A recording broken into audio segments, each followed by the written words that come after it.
चलिए बिना किसी देरी के खूनी वधू के एपिसोड 283 के इस रोमांचक विश्लेषण में गोता लगाते हैं।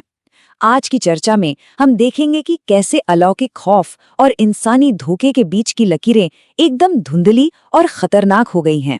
हर मोड़ पर एक नया रहस्य है और आज हम मिलकर इन्हीं अनसुलझी गुत्थियों की परतें खोलेंगे। हम सभी को गुमराह किया गया है। हत्या खूनी वधू ने नहीं बल्कि एक इंसान ने की है। माही की ये बात सच में दिमाग घुमा देने वाली है। ये एक ऐसा खुलासा है जो मर्डर मिस्ट्री को पूरी तरह से सिर के बल खड़ा कर देता है। अब तक हर कोई मानकर चल रहा था कि इन मौतों के पीछे उसी भयानक खूनी वधू का हाथ है, लेकिन माही का ये लॉजिक पूरी कहानी का नजरिया ही बदल कर रख देता है। और यहीं से शुरू होता है दो मोर्चों पर युद्ध। एक तरफ अलौकिक शक्ति के कहर से बचना है तो दूसरी तरफ अपनों के बीच पल रही छिपी हुई इंसानी साजिश को बेनकाब करना है। देखा जाए तो किरदारों के सामने अब सिर्फ एक अदृश्य साये का ही खौफ नहीं है, बल्कि एक ऐसा इंसानी दुश्मन भी है जो साये में रहकर वार कर रहा है। ये आगे आने वाले सारे रहस्यों के लिए एक बहुत ही जबरदस्त बेस तैयार कर देता है। माही की गुप्त जांच। तो चलिए देखते हैं कि कैसे वो आधी रात को जागकर बिल्कुल प्योर लॉजिक और अपनी तेज दिमागी सोच का इस्तेमाल करके एक बेहद सॉलिड थ्योरी बनाती है। सरपंच के रहस्यमयी मौत के मामले में माही का डिडक्शन कमाल का है। वो नोटिस करती है कि सरपंच के चेहरे पर खाने का कोई अंश, कोई जूठन नहीं थी। जाहिर सी बात है, घर से निकलते वक्त इंसान अपना मुंह साफ करके ही निकलता है ना? तो सीधा सा मतलब यही निकलता है कि रास्ते में टहलते वक्त उन्हें कुछ ऐसा खिलाया गया जो उनकी मौत की वजह बन गया, और सुबह तक उनका शरीर पूरी तरह से सफेद पड़ जाना, ये कोई आम बात तो बिल्कुल नहीं है। माही का एक्शन प्लान बहुत ही सधावा है। सबसे पहले वो काशी जी को माँ चंद्रिका के पास भेजती है, ये पता लगाने के लिए कि आखिर वो कौन सा जहर है जिससे इंसान का शरीर ऐसे सफेद पड़ जाता है। लेकिन सबसे जरूरी बात, उससे ये समझ आ जाता है कि जो भी ये इंसानी हत्यारा है ना, वो अभी कमजोर है और छिपकर वार कर रहा है। मतलब यही वो परफेक्ट मौका है जब उस पर पलटवार किया जा सकता है। उसे बस गांव के उस साथी को ढूंढना है जो इस हत्यारे की मदद कर रहा है। ग्रामीणों का गुस्सा। अब जांच आगे बढ़ पाती उससे पहले ही अगली सुबह एक ऐसा बवाल मच जाता है जो सभी किरदारों को पूरी तरह से बैकफुट पर ला देता है। अचानक से एक भारी पत्थर खिड़की का शीशा तोड़ते हुए अंदर आता है। बाहर रामदेव काका एक पूरी की पूरी गुस्साई भीड़ को लीड कर रहे हैं और उनके साथ है एक और नई लाश। ये पूरा का पूरा सीक्वेंस इतना ड्रामेटिक और तेज है कि टेंशन एकदम पीक पे पहुंच जाती है। पूरा गांव अब परिवार के ही खिलाफ खड़ा हो गया है। इस भीड़ के सामने जो कन्फ्रंटेशन होता है वो बहुत कुछ बयां करता है। दूसरे पीड़ित को भी बिल्कुल सरपंच की तरह ही मारा गया है।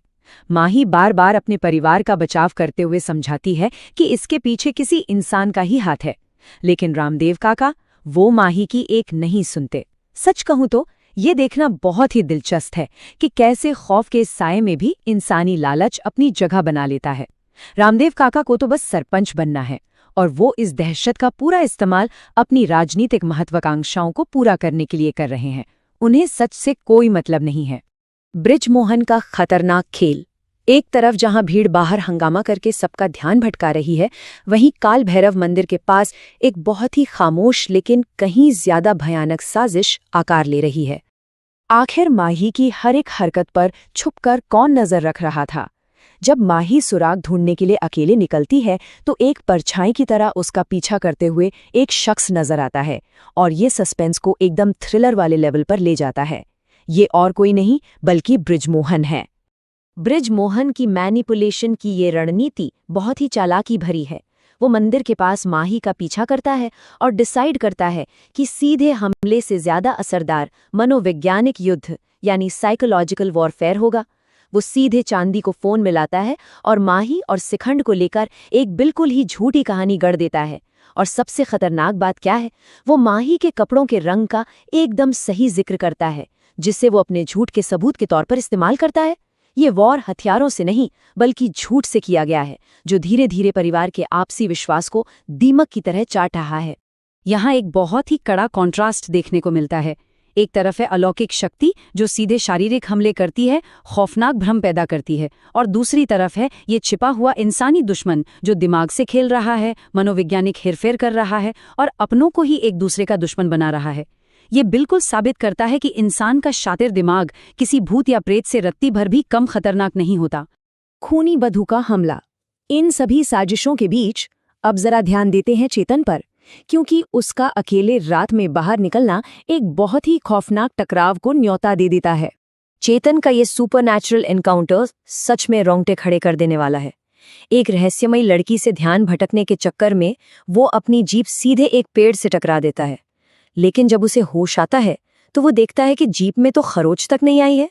ये जो मनोवैज्ञानिक खेल है ना, कि हमला करने से पहले सब कुछ नॉर्मल दिखाओ, ये डरावनेपन को 100 गुना बढ़ा देता है।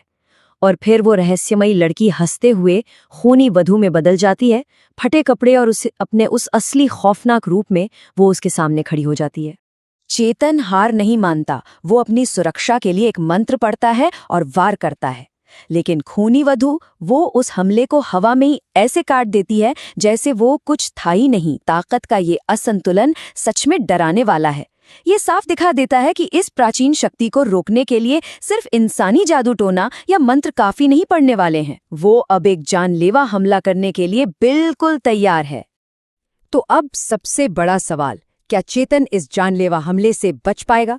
कहानी अब एक ऐसे मोड़ पर आकर खड़ी हो गई है जहां एक तरफ इंसान सत्ता और लालच के लिए आपस में ही लड़ रहे हैं और दूसरी तरफ साक्षात मौत बनकर खूनी वधू सामने खड़ी है। इस जबरदस्त सस्पेंस और क्लिफ हैंगर पर आज की इस चर्चा को हम यहीं रोकते हैं। आगे क्या होगा ये जानने की उत्सुकता तो हम सब में ही बनी हुई है। इस पूरे एपिसोड के ताने बाने पर विचार जरूर कीजिएगा।